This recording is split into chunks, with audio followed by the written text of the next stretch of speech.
Bienvenidos, bienvenidas a un nuevo vídeo de este canal, La Espada de One. Bueno, en esta ocasión os voy a traer una introducción a la programación orientada a objetos, a un nuevo paradigma, bueno, nuevo para nosotros. El paradigma lo que es como tal lleva funcionando ya bastantes años, pero a lo que me refiero es que en el momento que llegamos a este punto, entendemos que sabemos programación básica, pues dominamos las variables, los bucles, los condicionales, ese tipo de estructuras. Y también hemos probado hacer nuestros métodos, nuestras funciones, nuestros procedimientos y ya todo eso lo tenemos más que practicado y más que comprendido, que es lo más importante. Bueno, pues a partir de ahora vamos a pegarnos con la programación orientada a objetos. Bueno, ¿en qué consiste esto de la programación orientada a objetos? Pues hay que cambiar un poquito el chip y dejar de pensar en programación secuencial, en dejar de pensar en una instrucción detrás de otra, para pasar a algo un poquito más grande. Es decir, vamos a afrontar problemas, programas un poquito más grandes. Lo que nos lleva a pensar en orientación a objetos es cómo manejamos la complejidad creciente del software. Vamos a volver, como siempre, como suelo hacer, volver al mundo de los videojuegos y pensar en un Super Mario Bros. ¿Vale? Bueno, pues las pantallas siempre son las mismas, los enemigos siempre son los mismos, hay gente que ya se lo sabe de memoria, se pasa las pantallas de forma espectacular, súper rápido, porque siempre ocurren los mismos eventos, siempre ocurre todo en el mismo orden, en la misma cantidad, siempre estaban las monedas en los mismos ladrillos, es decir, está todo programado de forma secuencial y así no puede haber ningún tipo de sorpresa, ningún tipo de alteración aleatoria en el transcurso del juego. ¿Cómo pasas de hacer un Super Mario Bros. A hacer un Final Fantasy, un Diablo, cualquier RPG, ¿no? O un World of Warcraft? Ya no digo el online, pero ¿cómo pasas a hacer un juego que tiene un GTA? ¿Vale? Es el ejemplo más bestia. Un Grand Theft Auto, ¿cómo lo haces para que cada vez que llegues a un sitio surjan de forma aleatoria diferentes vehículos, diferentes personajes?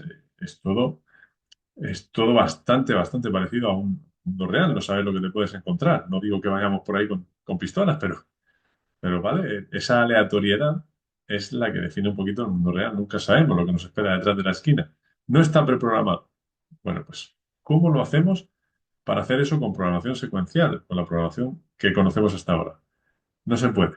No es posible. No es posible dejar todos esos elementos al azar. Pero para poder emular un mundo como ese, tenemos la orientación a objetos. Básicamente se trata de coger el punto de partida de nuestro programa y a partir de ahí crear múltiples mini programas que se autogestionen, aunque estén interconectados entre sí, interconectados con el personaje principal, pero son mini programas que van a su bola, ¿vale? Se ejecutan aparte. No es así del todo, ¿vale? No es así, pero es lo que podemos imaginarnos y lo que más nos va a aproximar a la idea final. Así que gestionando esa complejidad de software que cada vez es más grande, surge este paradigma, surge esta metodología. ¿Vale? La programación orientada a objetos no es una técnica de programación, sino que es una nueva forma de pensar y de estructurar el código. Cambia completamente la forma de programar. Ya no es programar una instrucción detrás de otra, ¿vale? Eso tiene su cierto sentido, pero no del todo, porque lo que estamos haciendo es programar distintas partes de nuestro código, pero no se tienen por qué ejecutar en orden. A veces se ejecutará una, otras veces se ejecutará otra, y solamente el transcurso de la ejecución de ese programa, ya sea un juego, ya sea un programa de, no sé, de contabilidad o de lo que sea, al final va a dar lugar al resultado que nosotros esperamos. Pensando en objetos, ¿cómo se hace esto? ¿Vale? Pues se hace básicamente modelando el mundo real. Cuando nosotros queremos hacer un programa pues, de gestión de una empresa, tenemos que pensar en esa empresa en el mundo real. ¿Vale? Tenemos que pensar que esa empresa tiene empleados, esa empresa tiene, no sé, productos, tiene una logística. Es decir, tenemos que pensar en todo lo que envuelve en el mundo real esa empresa y modelarlo en nuestro programa. ¿Cómo lo hacemos? Pues organizando el código, modelando los objetos que nos hemos encontrado en ese programa que queremos hacer, con sus características y con su comportamiento. Son las dos palabras clave. Características y comportamiento. Características propias de un determinado elemento en el mundo real de lo que quiero modelar y las acciones que lleva a cabo, el comportamiento que tiene. Eso lo dividimos en clases y en objetos, ¿vale? Es decir, las clases son las plantillas con las que voy a crear todos los elementos de mi empresa, de mi juego, de mi programa en general. La clase básicamente es una plantilla. Es un molde que va a definir las características y el comportamiento de un determinado, de una determinada clase de elementos, ¿vale? Es como el plano para fabricar algo. Y luego tenemos el objeto, que es una instancia específica creada a partir de la clase. Es decir, es el objeto real. Por poner, por poner un ejemplo, ¿no? Bueno, pues yo puedo definir en una empresa la clase personal y luego crear los objetos, pues eh, María, que es, eh, no sé, encargada de ventas. Pedro, que es, no sé, director de marketing. ¿Vale? Bueno, pues de la plantilla empleado, por ejemplo, pues crear todos los objetos que van a modelar ese mundo real. En un juego, pues muy fácil. Tenemos la plantilla de personajes y luego pues podemos crear el héroe, podemos crear, no sé, el enemigo, el orco, el arquero, lo que queráis. Pero el caso es que tenemos una plantilla para ir creando todo el contenido de mi juego o todo el contenido de mi programa a partir de ella. Varias plantillas para varios elementos que reúnan características parecidas, al menos que se puedan definir de forma más o menos parecida en cuanto a sus características y en cuanto a su comportamiento. Características van a ser atributos y los atributos son variables, ¿vale? Se llaman atributos y son básicamente variables, pero son variables, no variables de un programa como hasta ahora lo conocemos, que teníamos variables y las manejábamos a nuestro antojo, sino que son variables propias de una clase. Es decir, todo objeto que yo instancie, instanciar, verbo muy importante, ¿vale? Instanciar es crear un objeto a partir de una clase. Todo objeto que yo instancie a partir de una clase va a tener las mismas variables, va a tener los mismos atributos. Si yo estoy creando la clase personaje para un juego, pues uno de los atributos puede ser nombre, otro de los atributos puede ser raza o, ocupación o trabajo, ¿vale? O puede ser salud, o puede ser, no sé, ¿vale? Lo que se nos ocurra, ¿vale? O incluso el aspecto. Bueno, pues todos esos atributos, todas esas características, todos los objetos que instancie a raíz de esa clase, a raíz de ese molde, a raíz de ese plano, van a tener esos mismos atributos, pero con distintos valores. Habrá quien se llame de una forma, quien se llame de otra. Habrá humanos, habrá elfos, habrá orcos, habrá quien tenga más salud, quien tenga menos salud, quien sea un guerrero, quien sea... Pero en definitiva, todos van a tener los mismos atributos, todos van a tener las mismas variables, que son los que les van a definir. ¿Vale? Aquí tenemos un ejemplo también.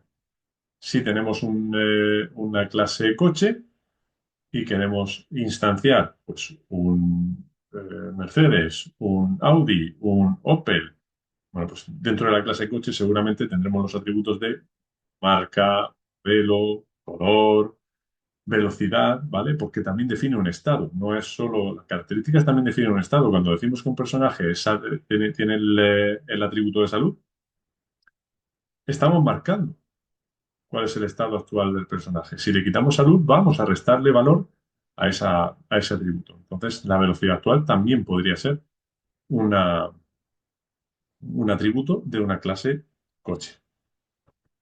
Y luego tenemos el comportamiento. Son los métodos, las funciones, lo que es capaz de hacer o lo que son capaces de hacer todos los objetos instanciados de esa clase.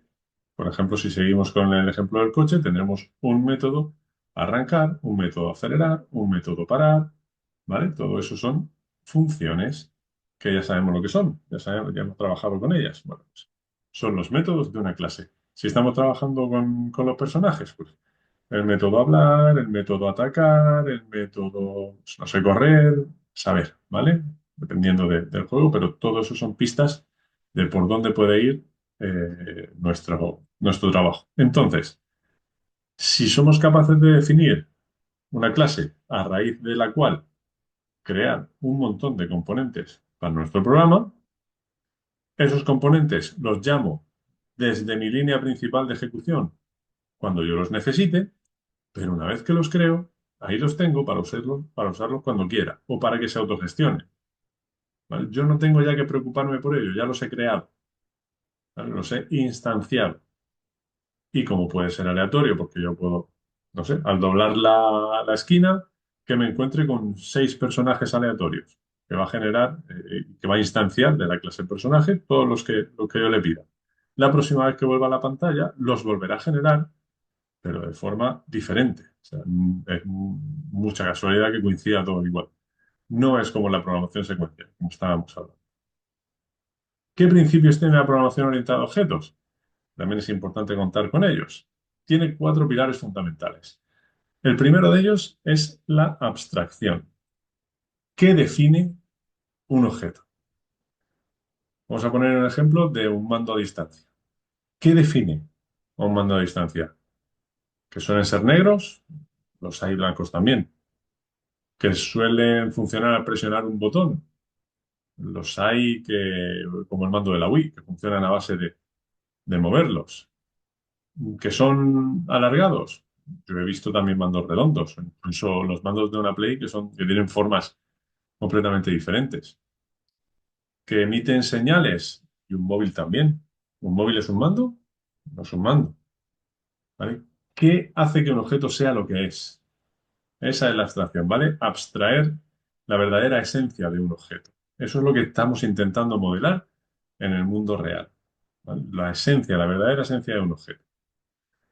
La modularidad. Lo que estamos haciendo al crear clases, al crear métodos, es dividir de forma muy práctica nuestro problema. Así que cuando queremos modificar cualquier parte de nuestro código, sencillamente con modificar ese método o con modificar esa clase en sí, sin necesidad de retocar nada más del código, voy a obtener lo que necesito. Voy a obtener el cambio que voy buscando. Así que la modularidad nos facilita mucho los cambios que queramos hacer en nuestro software. Encapsulamiento. Hay una serie bueno, se llaman modificadores que nos van a decir qué clases pueden ver nuestros objetos y qué no. Y en este caso siempre pongo el mismo ejemplo porque creo que es bastante importante. Nosotros estamos haciendo una clase que se llama cuenta bancaria, ¿vale? Esa cuenta bancaria tiene un titular y tiene un saldo. Yo, dentro de esa cuenta, voy a tener los métodos ingresar dinero y retirar dinero. Yo no quiero que el atributo saldo se pueda modificar a mano desde ningún punto de mi programa. Yo lo que quiero es que otros puntos de mi programa utilicen los métodos ingresar dinero o retirar dinero y ya dentro de esos métodos yo modificaré el saldo del cliente, pero no quiero que ese atributo esté disponible en ninguna otra parte del programa. Bueno, pues en eso se basa el encapsulamiento, en definir mediante los modificadores de acceso, que además los habéis visto, lo que pasa es que nunca nos hemos fijado en ellos de forma previa, que se llaman public, private, protected, o incluso si no ponemos nada, ponemos, no sé, no se llegaba a poner nada para el nivel de por defecto, de default, o era posible poner package, o se llama modificador package, pero bueno, son esos 4. Ahora veremos cuál es el alcance de cada uno de ellos, un poquito más adelante, pero que sepáis que gracias a ellos establecemos qué tipo de clases y qué ubicación de clases pueden acceder a los atributos que nos interesan o a los métodos que nos interesan. Conseguimos proteger muy bien nuestro programa y los componentes de nuestro programa. Y por último, jerarquía y polimorfismo. Van unidos de la mano, que parecen diferentes, pero van unidos de la mano porque sin uno no hay el otro.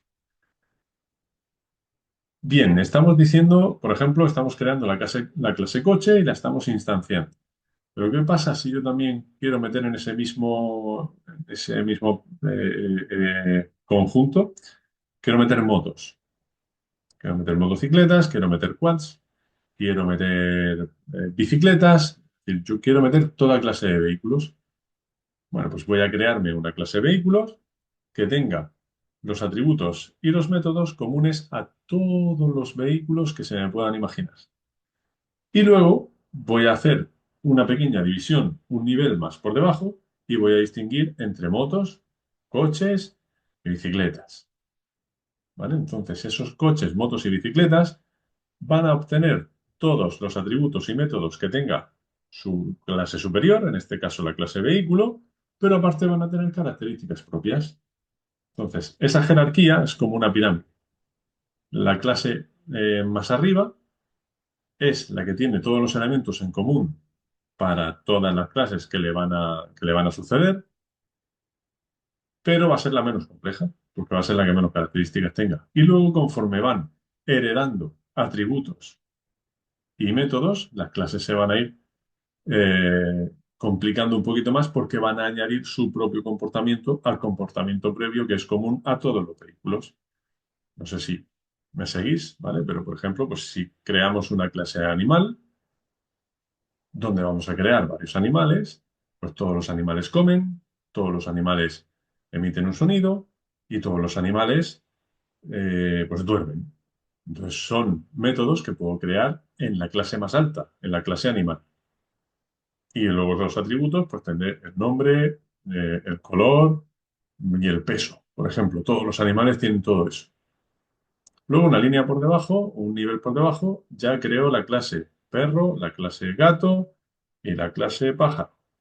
¿Vale? Esas tres clases descienden directamente de la clase animal, heredan sus características, es decir, atributos y métodos, pero aparte tienen los suyos propios. ¿Vale? Pues no sé, el pájaro, por ejemplo, aparte de dormir, de comer y de emitir un sonido, pues también va a volar. Pero los otros dos no. Entonces, ese método solo lo desarrollo en la clase pájaro. El gato, pues el gato va a arañar o se va a afilar las uñas. Los otros dos no, pues lo creo a partir de la clase gato, no lo creo en la clase animal, de forma que los otros no puedan heredarla. Pero sí que heredo dormir, comer y emitir un sonido. Y el perro, pues lo mismo. ¿Vale? Vamos a incluir el método perseguir la cola, perseguirse la cola. Bueno, pues eso el pájaro no lo hace, pero al perro le mola un montón. Bueno, pues ahí tenemos un ejemplo de jerarquía. ¿Qué es el polimorfismo y por qué digo que va de la mano de la jerarquía? Porque hemos dicho que tenemos un método que se llama emitir sonido de la clase animal y que han heredado los tres tipos de animales que hemos creado, las tres subclases. Pero claro, yo sé qué sonido emite un perro. Un perro emite el sonido wow, y el gato emite el sonido miau, y el pájaro emite el sonido pío.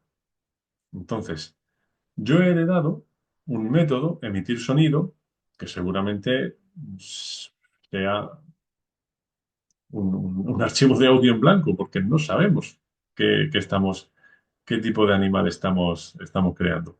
Pero el perro sí, ¿vale? El perro hace wow. Entonces, lo que vamos a hacer es coger ese método, emitir sonido, y vamos a cambiarlo dentro de la clase perro, y dentro de la clase gato, y dentro de la clase pájaro. ¿Vale? Le damos forma, le cambiamos la forma. Estamos creando diferentes formas de un mismo padre. De la clase animal, estamos elevando un método que se llama emitir sonido, pero en cada clase hija le estamos dando una acción diferente. Pues ese es el polimorfismo. ¿Vale? Si emite algún sonido por defecto, ¿vale? Muchas veces en clase cuando programo lo que pongo sencillamente en la definición del método emitir sonido es animal emite sonido, ¿vale? Que muestre eso por pantalla. Cuando estoy creando el perro, le digo, oye, sobrescribe ¿vale? Una función que se llama override, la veremos cuando pasemos a la práctica, sobreescribe la función emitir sonido y en vez de mostrar animal emite sonido, sencillamente muestra wow.